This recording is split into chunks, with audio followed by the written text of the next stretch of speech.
Bismillahirrahmanirrahim. Assalamualaikum warahmatullahi wabarakatuh. Alhamdulillah, kita panjatkan puji dan syukur kehadirat Allah Subhanahu wa taala. Hari ini saya akan melaksanakan tugas saya di modul 3.2, pemimpin pembelajaran dalam pengelolaan sumber daya, yang mana perkenalkan, nama saya Zaid Aritsah. Saya berasal dari SDN 7 Seranggam. Saya calon guru penggerak angkatan 7 Kabupaten Sambas. Untuk pengajar praktek saya adalah Pak Cipto MPD, dan fasilitator saya adalah Pak Irwan Wahyudi SPD. Saya akan menyampaikan tugas demonstrasi modul 3.2, yakni pemimpin pembelajaran dalam pengelolaan sumber daya, yang mana tugas itu memberikan beberapa pertanyaan yang harus dijawab oleh calon guru penggerak. Tugas ini saya lakukan hanya melalui video. Baik, saya akan membacakan tugas dari demonstrasi ini.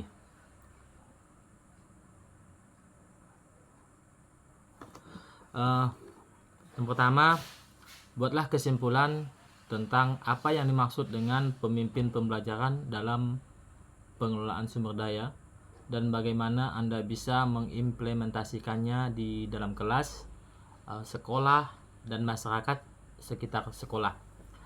Baiklah, untuk menjawab ini, kesimpulan apa yang dimaksud dengan pemimpin pembelajaran dalam pengelolaan sumber daya adalah merupakan pemanfaatan modal atau aset yang dimiliki oleh satuan pendidikan atau guru tersebut, satuan pendidikan yang dimiliki dan dikelola dengan baik oleh seorang pemimpin pembelajaran, yang mana ini akan menjadi sebuah kekuatan atau sebuah potensi yang dimiliki oleh satuan pendidikan tersebut, sesuai dengan kodrat alam dan kodrat zaman. Itu yang mungkin dimaksud dengan pemimpin pembelajaran dalam pengelolaan sumber daya. Dan bagaimana Anda bisa mengimplementasikannya di dalam kelas. Untuk mengimplementasikannya dalam kelas, seorang pemimpin ini tentulah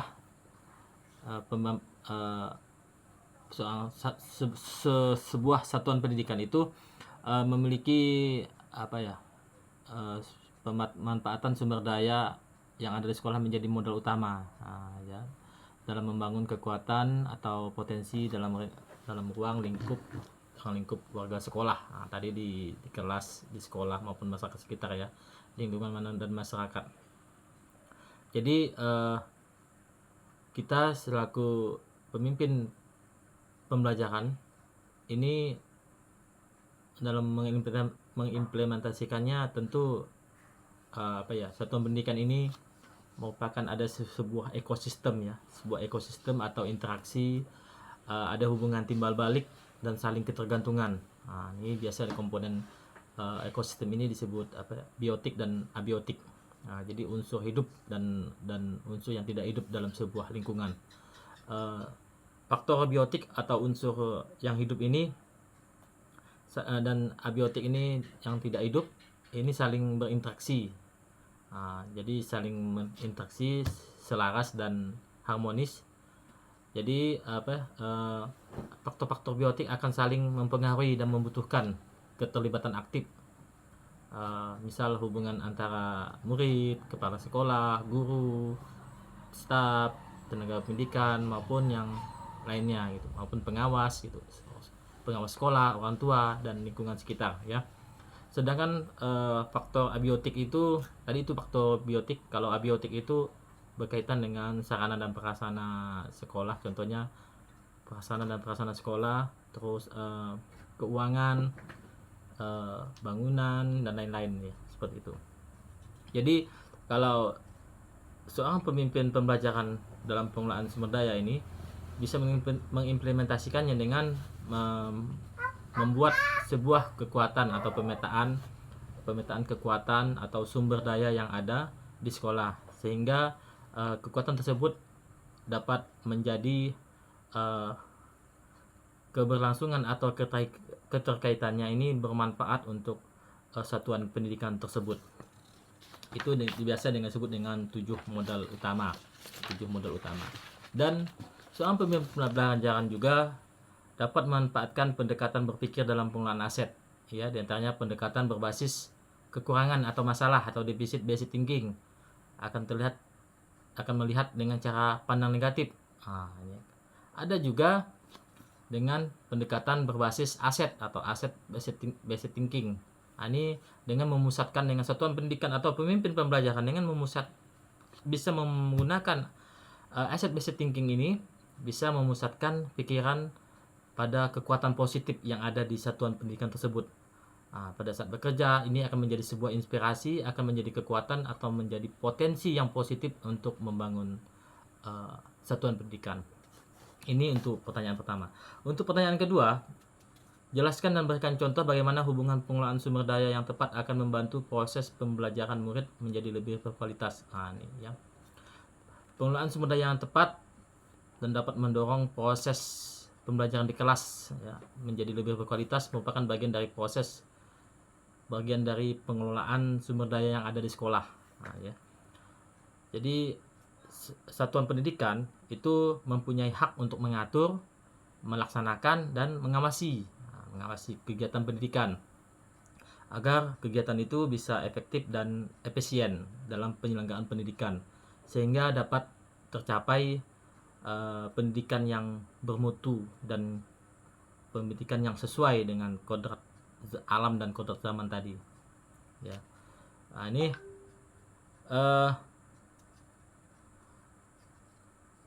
jadi pengembangan komunitas berbasis aset ini dapat memberikan pada kemampuan, pengalaman, pengetahuan dan hasrat yang dimiliki oleh anggota komunitas, ya, akan menjadi sebuah kekuatan untuk maju dan berkembang. Ini biasa untuk pengembangan komunitas berbasis aset ini ada 7 modal utama atau 7 aset utama, yaitu modal manusia, modal sosial, modal fisik, modal lingkungan atau alam, atau modal finansial, terus modal politik, modal agama dan budaya. Ini menjadi 7 modal ini akan menjadi sebuah kekuatan dalam satuan pendidikan untuk bagaimana satuan pendidikan tersebut menjadi lebih baik pengelolaannya. Ini contoh-contoh. Jadi dengan modal tadi, contohnya misal modal agama atau dan budaya, ini bisa dengan lingkungan sekitar. Contoh misal ada kegiatan kebudayaan, misal acara nombok amping bersama, ini bisa menjadi kekuatan dari suatu daerah atau satuan pendidikan untuk mengembangkan budaya-budaya yang ada di sekitarnya.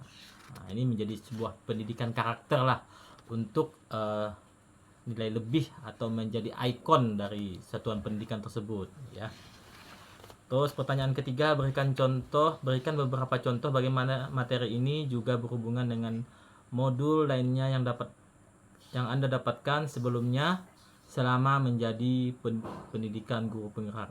Ini keterkaitan dari modul ini antara lain pertama dari modul 1 nilai filosofi Ki Hajar Dewantara, modul 1 ya. Bahwa tujuan pendidikan itu Ki Hajar Dewantara menyatakan bahwa tujuan dari pendidikan itu merupakan kegiatan menuntun segala kekuatan kodrat yang ada pada anak-anak agar mereka mencapai keselamatan dan kebahagiaan. Ini yang setinggi-tingginya sebagai manusia maupun anggota masyarakat. Ini tujuan pendidikan menurut Ki Hajar Dewantara.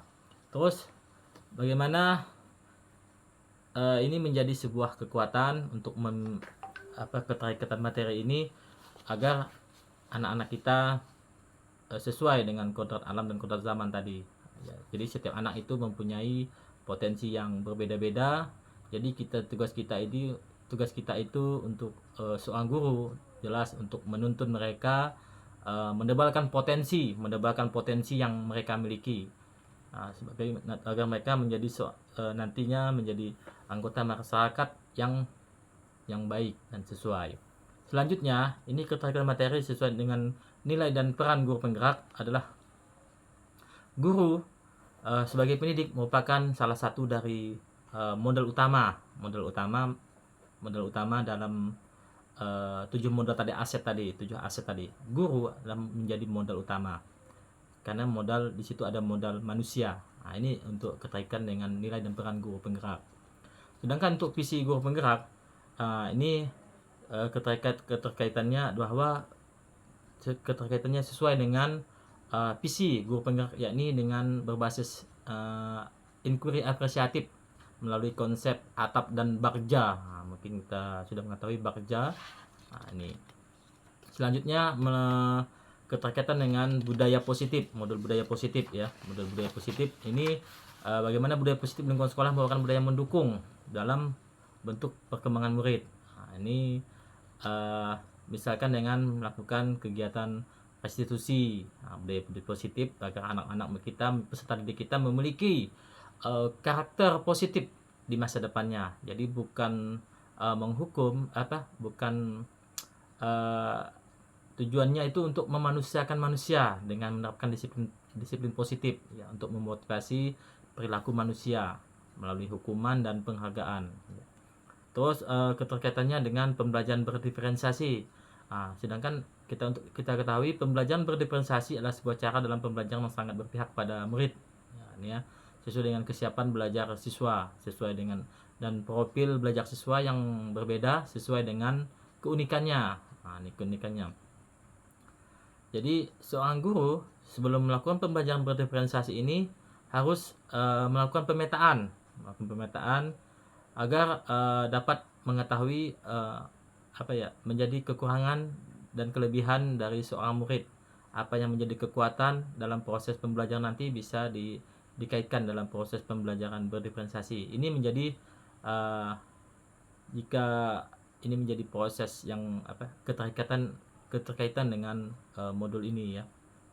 Jadi dalam proses pemanfaatan sumber daya yang ada di sekolah, guru dan murid ini sebagai modal serta modal lingkungan ini ya, modal manusia juga sebenarnya ini murid ini modal manusia. Selanjutnya keterkaitan dengan pembelajaran sosial emosional ya, atau pembelajaran sosial emosional itu disingkat dengan PSE ya. PSE merupakan strategi atau cara seorang pemimpin pembelajaran dalam melakukan kolaboratif oleh seluruh komunitas sekolah yang menekankan pada keterampilan dan pengelolaan mengenai aspek-aspek sosial emosional. Ini keterkaitannya contohnya dengan pembelajaran untuk adanya mindfulness nih, teknik mindfulness agar dalam kesiapan dalam belajar ini merupakan sumber daya manusia, modal manusia. Selanjutnya coaching. Coaching ini strategi cara pemimpin pembelajaran untuk melakukan pengembangan kekuatan diri pada diri anak dengan mendampingi anak dan untuk menggali potensi anak dan memaksimalkannya. Ini coaching keterkaitannya. Jadi pada proses coach memberi kesempatan kepada anak untuk berkembang dan menggali proses berpikir diri anak. Jadi coach sebagai pengembangan kekuatan dan potensi pada coach sebagai lawan bicara ya. Selanjutnya keterkaitannya ini